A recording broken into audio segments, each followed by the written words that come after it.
Hello दोस्तों, जय श्री कृष्ण। क्यों ईश्वर पे किया जाता है अटूट विश्वास। ये कहानी है ईश्वर के प्रति विश्वास की। अगर देखा जाए तो दुनिया में दो प्रकार के लोग होते हैं, एक आस्तिक और दूसरा नास्तिक। नास्तिक होना भी तब तक बुरा नहीं है जब तक कि आप दूसरे की भावनाओं को ठेस ना पहुंचाएं। आस्तिक प्रकार के लोगों में एक अलग प्रकार की शक्ति होती है जिसे श्रद्धा और विश्वास की शक्ति कहा जा सकता है। फिर चाहे वो किसी भी ईश्वर, मजहब या देवी देवता को मानते हों।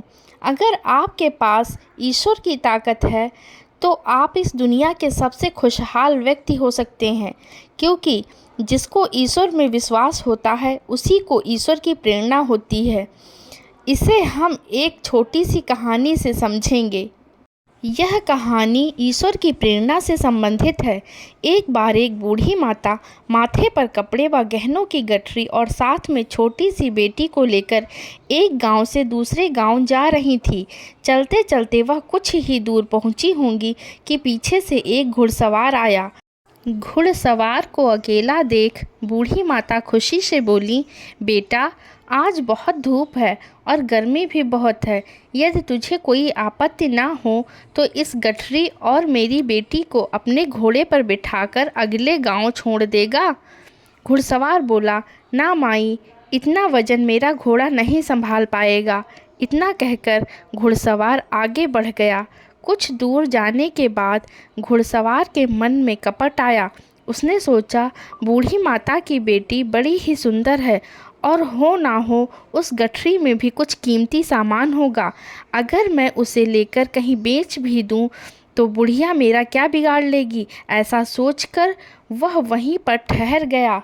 इधर बुढ़िया के मन में प्रेरणा हुई कि रे मूर्ख, वो घुड़सवार क्या तेरा रिश्तेदार लगता है जो उसके साथ अपनी फूल सी बेटी और गहनों की गठरी देने लगी थी। वो तो भगवान का शुक्र है जो उसने मना ही कर दिया, वरना वो कहीं लेकर चला जाता तो राम राम। यह सोचकर बुढ़िया की रूह कांप गई। तभी बुढ़िया और उसकी बेटी वहां पहुंच गई जहां घुड़सवार उनका इंतजार कर रहा था। घुड़सवार बोला, माई, धूप बहुत है, ला दे अपनी गठरी और बिठा दे अपनी बेटी को। बुढ़िया बोली, नहीं, तू जा, हम चले जाएंगे।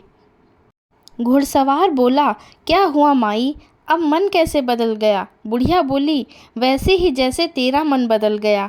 यह सुनकर घुड़सवार शर्मिंदा होकर वहां से चल दिया। इस कहानी से हमें यह शिक्षा मिलती है कि ईश्वर अपने विश्वास करने वालों को हमेशा अच्छी प्रेरणा देते हैं, हमेशा उन्हें सजग करते हैं। और ईश्वर केवल प्रेरणा ही नहीं देते, आवश्यकता पड़ने पर सहायता भी करते हैं। अब आप पूछेंगे कैसे, तो इसके लिए एक दूसरी कहानी सुनाती हूँ। एक बार की बात है, एक गरीब महिला ईश्वर की शक्ति पर अटूट विश्वास करती थी। वह जैसे तैसे गरीबी में अपना गुजारा कर रही थी।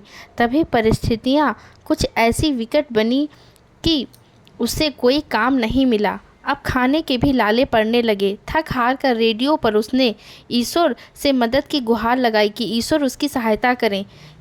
यह प्रसारण एक घमंडी नास्तिक सेठ ने सुन लिया। उसने इसे गरीब महिला का मजाक उड़ाने की सोची कि उसका ईश्वर विश्वास जगमगा जाए। उस सेठ ने अपने एक नौकर को बहुत सारा राशन का सामान देकर उस गरीब महिला के घर भेजा और कहा कि वो पूछे कि किसने भेजा है तो कहना शैतान ने भेजा है। नौकर सारा सामान लेकर गरीब महिला के घर गया और सब सामान महिला के घर में रखवा दिया। अब महिला ने पूछा कि किसने भेजा है तो नौकर बोला, शैतान ने भेजा है। तब महिला ने जो कहा वो सुनकर नौकर के होश उड़ गए। आपको पता है महिला ने क्या कहा होगा? महिला बोली, मुझे मेरे ईश्वर पर पूरा भरोसा है। जब वो आदेश देता है तो शैतान को भी उसके आदेश का पालन करना पड़ता है। इस कहानी से हमें यह शिक्षा मिलती है कि हमें हमेशा ईश्वर पर भरोसा करके कर्म करना चाहिए। अगर आपको हमारी यह कहानी पसंद आए और ईश्वर पर अटूट विश्वास हो तो कमेंट बॉक्स में जय श्री कृष्ण लिखना ना भूलें। ऐसी ही और कहानी के लिए हमारे चैनल को लाइक, शेयर एंड सब्सक्राइब जरूर कीजिएगा। थैंक यू दोस्तों, राधे राधे। मिलते हैं अगले वीडियो में।